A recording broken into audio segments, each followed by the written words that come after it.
Hello y'all, this is Silenx and you're watching SilenxScripts. This is episode 8 of Let's Learn How to Make Websites and Make Our Life Less Miserable, Get a Girlfriend Automatically, and all that shit. I keep forgetting the name of the series and keep improvising it somehow. Anyway, in the very last episode, I taught you about the developer tools. I hope that you might have practiced something by yourself, like you might have gone to different websites, try to play with those websites using the developer console, because practice is kind of really important. So, anyway, that's all I wanted to say. In this episode, I'm going to be teaching about not the important, like the most important, but one of the most important concepts in entire CSS. It took me days to get this concept, and this concept is box model, and I don't want you to struggle that much. So I'm going to explain in a really lenient way. Now, for explaining this, I thought I might be using developer tools, but I just figured out that this is like very small and this is like very flashy as well. So what I'm going to do is use this picture, which is provided by this website, W3 Schools, which is a really cool website if you want to visit it. Now, what exactly is a box? Now, I told you in CSS, nearly everything can be seen as a box. A div can be seen as a box, h1 tag can be seen as a box, and don't worry about all of this CSS. I know this might be a really high level CSS for you. You might not know what this is, but you don't have to care about that. I just did all of this to explain you my point. Anyway, so I was saying that each and every tag in HTML can be seen as a box. So that's what box model actually is. Box model tells you how margin, padding, and content go. I'm gonna tell you what margin padding actually means. But before that, you should know the most inner layer is the content. Okay, this is where your content comes in inside of a box. Imagine this is a okay. I'm gonna just zoom it. So this is a box, and inside of this, hello is the content. The content is hello, okay? And then there's no padding right now. I'm going to tell you what padding actually means. Padding is always comes between the border and the content. So if I wanted to add padding, then it would come between the content and the border. And then comes the margin, which is outside of the border. So outside of the border, if you want to give spacing around the tag, I'm going to tell you how to give margin. If you want to give spacing around this, like if I want to give spacing around this, I'll use margin. So you just have to remember that the most inner layer is the content, then padding comes between content and the border, and then margin comes out of the border. And that's all you have to learn. Simple as that. I mean, I hope it was simple for you. Anyway, now I'm going to show you how you actually do that. So forget about this, all of this CSS, all of this, okay? Imagine they don't exist. I'm going to start from the h1. So now, this is our box. Imagine the h1 tag is our box. And if I never told you, you can directly like target all of the elements, like all h1 tags, by just typing h1. So all h1 in your HTML would be targeted at the same time. This is something I didn't tell you, and this is something I'm going to teach you about in some upcoming videos. There will be a particular video which will be like depicted, or what's that word? I forgot that word. A video is going to be totally about the CSS basics. So a CSS basic refresher video. So if any of you is like lost in CSS, the basics aren't clear, so you can watch it and clear your basics. Anyway, so we can consider this h1 as a box, okay? And I have given it a border already, and I have already taught you how to give border and what border actually does. So we have given it a border. Now, as we saw in the box model thingy, there are four things: the content, the padding, the border, and the margin. Now, we already have the content, which is this hello, and we can change the color if we want. We can change the color to white. And this is something I already told you, so I'm not going to repeat it. And then we have given the border. Now, where does padding come? Padding always comes between the border and the content. So if I do padding, if you just type PAAD, then Visual Studio Code is going to give you a autocomplete. This will also be given in Sublime Text or Atom if you're using any other IDE rather than Visual Studio Code. And for the people who are using Visual Studio Code like me, you don't have to worry about anything. Just type PADD and then you'll see padding, or you can also type padding, and then you get this. Now, When you want to give padding, there are a lot of ways you can give padding, but I'm just going to use pixels because I haven't told you about anything else. So I'm going to use 10 pixels. And what's going to happen is now you see there is spacing between the border and the actual object. Now, if I inspect this, if I go into developer tools, and if I try to, wait for a second, if I try to use this tool, which is select an element, and if I do this, now you can see the browser has marked some space around this content and underneath this border with this dark color. And this is what the browser considers as the padding. So the padding always comes between the content and the border. I'm gonna do one more thing. I'm gonna do it one more time so you don't have any kind of issues with it. You have this box, and I'm gonna give it some more padding. Like I'm gonna give it 20 pad. I'm gonna give it like 5 padding. Then you see the space between the content and the border is like decreased.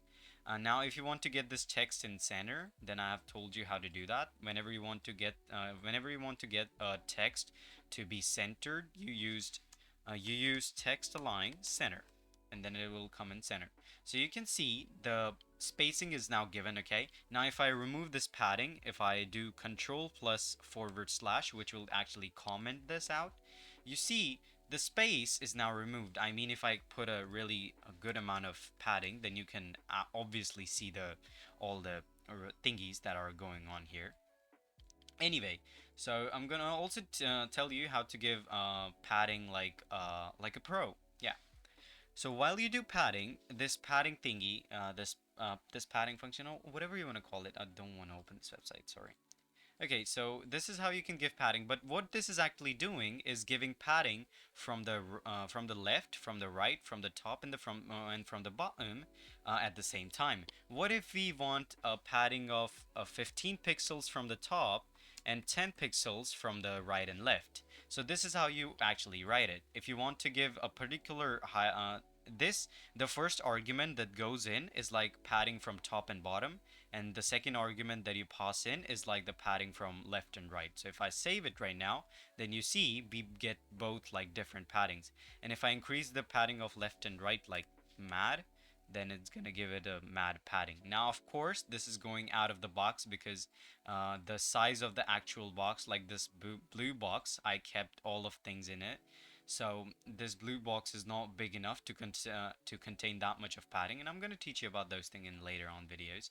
So anyway, if you want to give separate like top padding and then right and left padding, top and bottom padding, and then right and left padding. And if I do 0 pixels and 0 pixels, then it means top. I don't really remember. Let me see. Um, Sorry, I forgot it for like a moment myself. Anyway, so like this is the top. This is the top. Yeah, so basically these give like paddings in top, left, bottom, and right. Now you just need to figure out which one does what. And the best way to figure it out is like by going into developer tools, selecting the element like this, and then going into the CSS, and now you can temporarily edit the CSS right here.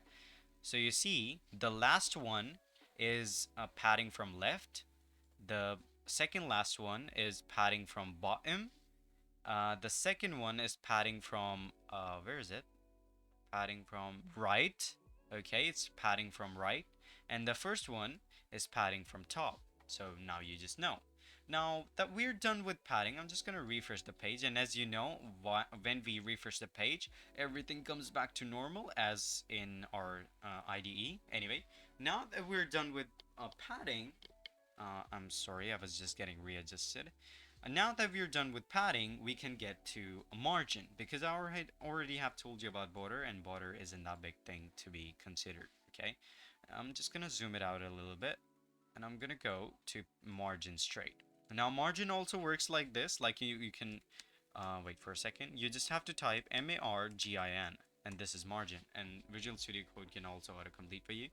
Now what does margin actually do is it gives margin, and I cannot explain it without actually doing it, so let's just do it. And I'm gonna use pixels for this one as well because I haven't taught you about anything else. Now, as soon as I gave margin, you saw that like if I remove margin, what do you notice? This box takes entire width and it's kind of like it's taking more space than it should do, right? Margin has nothing to do with space efficiency, but what actually I mean is this box, this red box, will get spacing around it. And because I have fixed this blue box to its place, so this red box has no like way to give spacing around it without actually collapsing itself. So margin, what it does is it gives spacing, 10 pixel of spacing is given outside of the border. Anyhow, okay? And then also just like padding, you can give the margin for top and then the margin for bottom.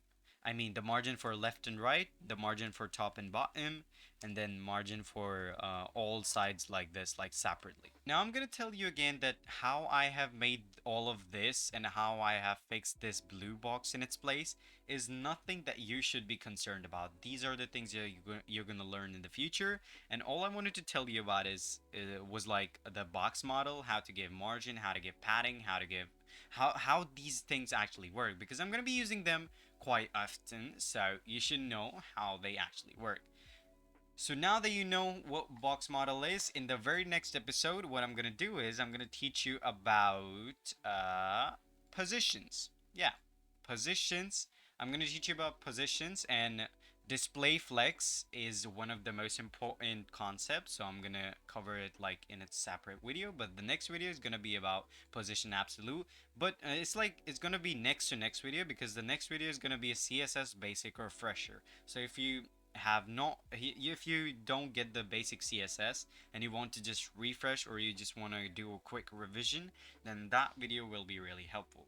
And for the box model, this was all. I do want to tell you that you should go into your IDE and practice yourself. You can make a h1 tag. Like I have made these stupid things, but all you can do is like go into your HTML, make a boilerplate, and then make a h1 tag, connect it to your CSS using this method, and then apply some padding on it. First apply some borders so you actually see how the padding and margin actually work, and then you can just apply margin and padding and stuff like that to just play it around like by yourself, and that will be really fun, and that also will be your practice. So that was all I had for what am I saying? I tripped. It's like 1-2 in the night, okay, so don't expect much from me. Anyway, so that was all I had for this video, and in the very next video is gonna be CSS refresher, and I've wasted a lot of time anyway. And of course, if you're like if you're sticking to this point in the video, if you're like watching till the end, then I would really appreciate if you would sub to the channel. Channel is like in its initial stages, so kinda need a lot of help. Anyway, I'm soon gonna start Python and Java courses as well, and they're gonna run alongside of our web development course, so you don't need to be scared about that. If you want to learn Python or Java or anything like that, just comment me down in the description. I will make a course about that as well, or if you just want to learn a singular thing, I'll make a video about that. Anyway, that was all. I said this the third time. I'm sorry if I annoyed you so much. Really sorry. Yeah. So take care for yourself and your family. Silenx signing off.